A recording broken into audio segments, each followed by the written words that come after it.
بسم اللہ الرحمن الرحیم۔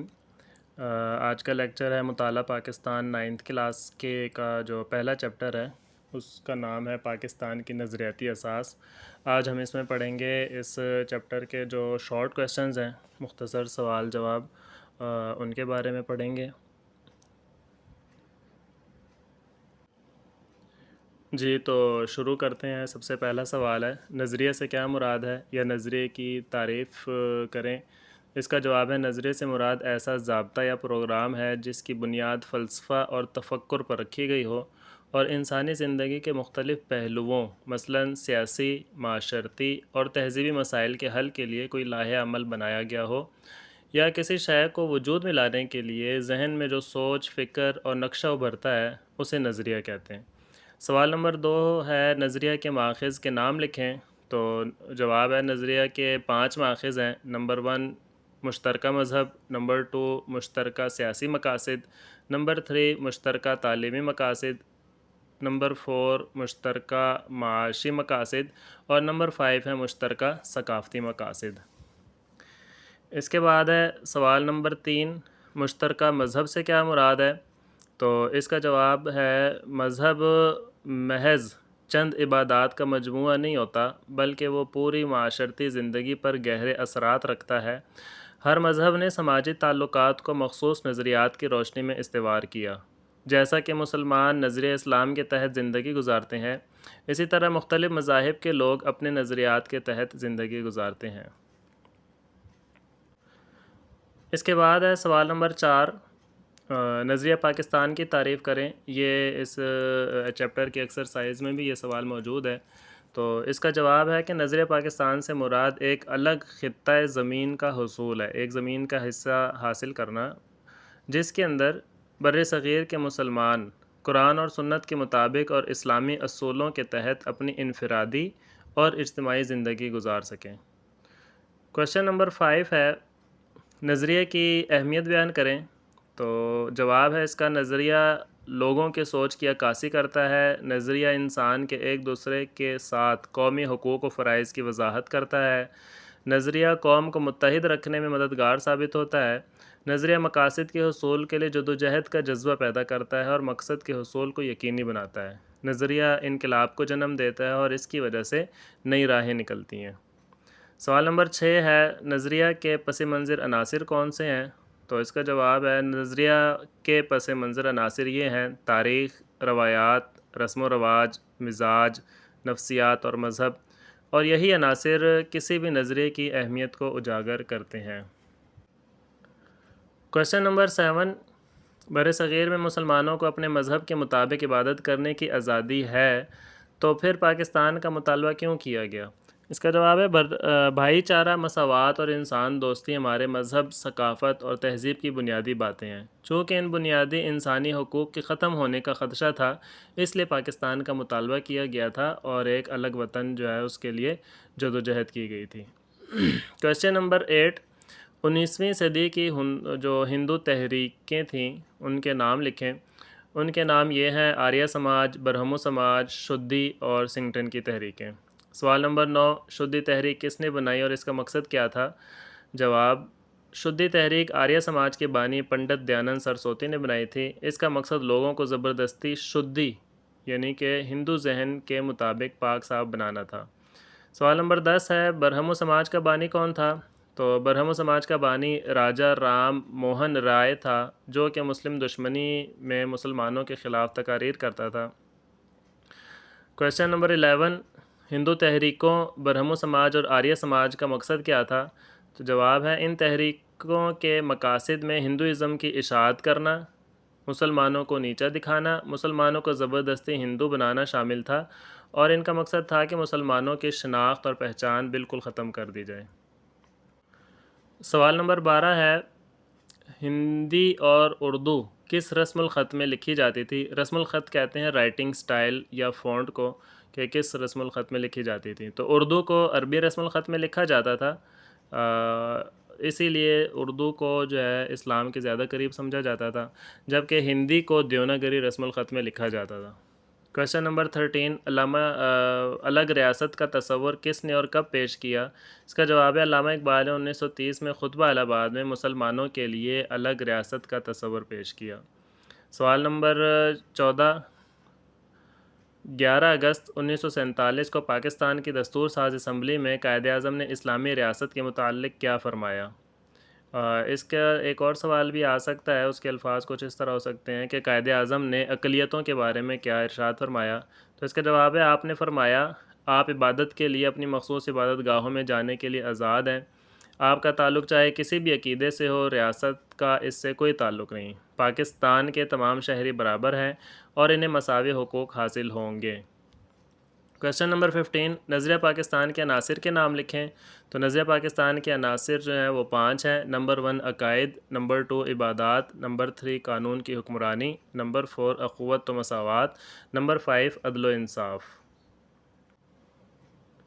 جی سوال نمبر 16، اسلام کے بنیادی عقائد کون سے ہیں؟ تو اسلام کے 5 بنیادی عقائد ہیں: توحید، رسالت، آخرت، ملائکہ پر ایمان، فرشتوں کو ملائکہ کہتے ہیں، اور آسمانی کتابوں پر ایمان لانا۔ کویشچن نمبر 17، عقیدہ رسالت سے کیا مراد ہے؟ یہ ایکسرسائز کا بھی کویشچن ہے، مشقی سوال لکھا ہوا ہے۔ عقیدہ رسالت کا مطلب ہے تمام رسولوں پر ایمان لانا اور حضرت محمد صلی اللہ علیہ وآلہ وسلم کو اللہ تعالیٰ کا آخری نبی ماننا۔ یہ ایمان رکھنا لازمی ہے کہ آپ صلی اللہ علیہ وسلم کے بعد کوئی نبی نہیں آئے گا، اور جو اس کا انکار کرے وہ مسلمان نہیں ہو سکتا۔ کویشچن نمبر 18، عقیدہ توحید سے کیا مراد ہے؟ تو عقیدہ توحید سے مراد ہے کہ اللہ تعالیٰ ایک ہے اور اس کے علاوہ کوئی معبود نہیں، وہ ساری کائنات کا خالق و مالک ہے اور اس کا کوئی شریک نہیں، وہ واحد اور اکیلا ہے۔ کویشچن نمبر 19، ارکان اسلام کون کون سے ہیں؟ تو اسلام کے جو بنیادی ارکان ہیں وہ 5 ہیں۔ نمبر 1 توحید و رسالت، نماز، زکوٰۃ، روزہ اور حج۔ کویشچن نمبر 20، زکوٰۃ کی معاشی اہمیت کیا ہے؟ تو جواب ہے اس کا زکوٰۃ ایک جو ہے مالی عبادت ہے، مال اس میں خرچ کیا جاتا ہے، اس لیے اس کو مالی عبادت کہا جاتا ہے۔ یہ اسلام کے معاشی نظام کی پختگی کا ذریعہ ہے۔ زکوٰۃ کے نظام کی وجہ سے دولت چند ہاتھوں میں اکٹھی ہونے کی بجائے گردش میں رہتی ہے اور معاشرے کے غریب لوگوں تک بھی پہنچ جاتی ہے۔ کویشچن نمبر 21 سوال ہے وہ 2 قومی نظریے سے کیا مراد ہے؟ یہ مشقی سوال ہے، ایکسرسائز میں بھی موجود ہے۔ 2 قومی نظریے سے مراد یہ ہے کہ برصغیر میں 2 بڑی قومیں ہندو اور مسلمان آباد ہیں۔ ان دونوں قوموں کے رسم و رواج، عقائد و عبادات اور رہن سہن کے طور طریقے الگ الگ ہیں، اسی وجہ سے دونوں قومیں صدیوں تک ایک دوسرے کے ساتھ رہنے کے باوجود بھی آپس میں گھل مل نہ سکیں۔ کویشچن نمبر 22، ہندوستان پر کن خاندانوں نے حکومت کی؟ اس کا جواب ہے ہندوستان پر خاندان غلامہ، خاندان خلجی، خاندان تغلق، سادات، لودھی خاندان اور مغل خاندان نے حکومت کی۔ سوال نمبر 23، آخری مغل بادشاہ کون تھا اور اس کے بارے میں آپ کیا جانتے ہیں؟ تو آخری مغل بادشاہ بہادر شاہ ظفر تھے، جو 1857 کی جنگ آزادی میں شکست کے بعد رنگون اور میانمار میں رنگون کا جو نیا نام ہے وہ میانمار ہے، اس میں ان کو قید کر دیا تھا، اور جہاں پر وہی قید خانے کے اندر وہ انتقال کر گئے اور وہیں پر جو ہے ان کو دفن کیا گیا تھا۔ سوال نمبر 24، سر سید احمد خان نے 2 قومی نظریہ کب اور کہاں پیش کیا؟ تو سر سید احمد خان وہ شخصیت ہیں جنہوں نے 2 قومی نظریہ سب سے پہلے پیش کیا تھا، اور وہ پیش کیا تھا 1867 میں بنارس میں اردو ہندی تنازع کے موقع پر 2 قومی نظریہ پیش کیا اور کہا کہ ہندو اور مسلمان 2 الگ قومیں ہیں۔ کویشچن نمبر 25، سر سید احمد خان کی خدمات بیان کریں۔ تو جواب ہے تعلیمی ترقی کے لیے سر سید احمد خان نے MAO کالج بنایا تھا، اسکول بنایا تھا جو کہ بعد میں کالج بن گیا تھا۔ انہوں نے محمڈن ایجوکیشنل کانفرنس کا پلیٹ فارم مہیا کر کے مسلمانوں کی سیاسی ترقی کے لیے راستہ ہموار کیا تھا۔ سوال نمبر 26، چودھری رحمت علی کا تعارف بیان کریں۔ تو چودھری رحمت علی جو ہیں وہ شخصیت ہیں جنہوں نے اس ملک کا نام تجویز کیا کہ مسلمانوں کے لیے الگ قائم ہونے والی ریاست کا نام پاکستان رکھا جائے۔ 1933 میں چودھری رحمت علی نے لندن میں پاکستان نیشنل موومنٹ کی بنیاد رکھی تھی۔ کویشچن نمبر 27، چودھری رحمت علی کی نظر میں 2 قومی نظریہ بیان کریں۔ تو چودھری رحمت علی نے 2 قومی نظریے کی وضاحت کرتے ہوئے فرمایا برصغیر میں 2 بڑی قومیں آباد ہیں، ہندو اور مسلمان جو صدیوں تک ایک دوسرے کے ساتھ رہنے کے باوجود بھی آپس میں گھل مل نہ سکیں، ان کے بنیادی اصول اور رہن سہن کے طریقے ایک دوسرے سے اس قدر مختلف ہیں کہ کئی سالوں کی ہمسائیگی یعنی کہ ساتھ رہنے کے باوجود ان میں مشترکہ قومیت کا تصور پیدا نہ ہو سکا۔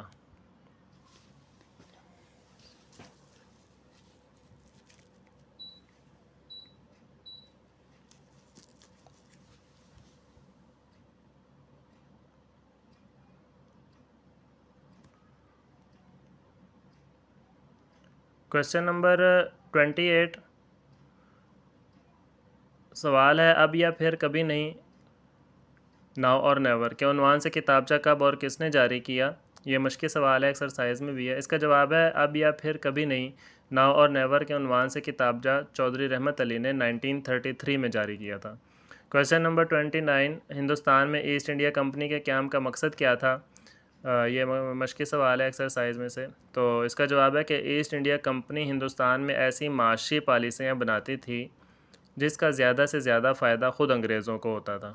کویشچن نمبر 30 ہندوستان میں مسلمانوں کی معاشی محرومیاں بیان کریں۔ اس کا جواب ہے ہندوستان میں مسلمانوں کی معاشی حالت بہت بری تھی، ان پر بھاری ٹیکس لگائے گئے، مسلمانوں کو تمام اعلیٰ عہدوں سے ہٹا دیا گیا اور مسلمانوں کی زمینیں چھین کر دوسری اقوام کو دے دی گئیں، مسلمانوں کو سرکاری ملازمتوں سے نکال دیا تھا۔ کویشچن نمبر 31 علامہ اقبال کے ارشادات کی روشنی میں نظریہ پاکستان کی وضاحت کریں۔ تو بر صغیر میں چونکہ دو قومیں ہندو اور مسلمان آباد تھیں، اس لیے علامہ اقبال نے مسلمانوں کو ایک بڑی اور الگ قوم کی حیثیت سے اجاگر کرنا چاہتے تھے۔ وہ سمجھتے تھے کہ سیاسی، سماجی اور معاشی تحفظ کے لیے یہ ضروری ہے کہ مسلمانوں کے لیے الگ ریاست ہو۔ کویشچن نمبر 32 ہے قائد اعظم نے اسٹیٹ بینک کا افتتاح کب کیا اور کیا ارشاد فرمایا؟ یہ ایکسرسائز کا کویشچن ہے۔ قائد اعظم نے 1 جولائی 1948 کو اسٹیٹ بینک افتتاح کرتے ہوئے فرمایا، مغرب کا معاشی نظام انسانیت کے لیے ناقابل حل مسائل پیدا کر رہا ہے اور یہ لوگوں کے درمیان انصاف قائم کرنے میں ناکام رہا ہے۔ ہمیں دنیا کے سامنے ایک ایسا معاشی نظام پیش کرنا چاہیے جو اسلام کے صحیح تصور، مساوات اور سماجی انصاف کے اصولوں پر مبنی ہو۔ کویشچن نمبر 33 قائد اعظم رحمۃ اللہ علیہ کے ارشادات کی روشنی میں نظریہ پاکستان کی وضاحت کریں۔ یا قائد اعظم نے قومیت کے متعلق کیا فرمایا؟ تو قائد اعظم نے فرمایا، قومیت کی جو بھی تعریف کی جائے، مسلمان اس تعریف کی روح سے الگ قوم ہے، اس بات کا حق رکھتے ہیں کہ اپنی الگ مملکت قائم کریں۔ مسلمانوں کی یہ خواہش ہے کہ وہ اپنی روحانی، اخلاقی، تمدنی، اقتصادی، معاشرتی اور سیاسی زندگی کی نشو و نما کریں اور اس مقصد کے لیے جو طریقہ اپنانا چاہیں وہ اپنا لیں۔ کویشچن نمبر 34 قائد اعظم نے پاکستان کے قیام کے بعد کیا فرمایا؟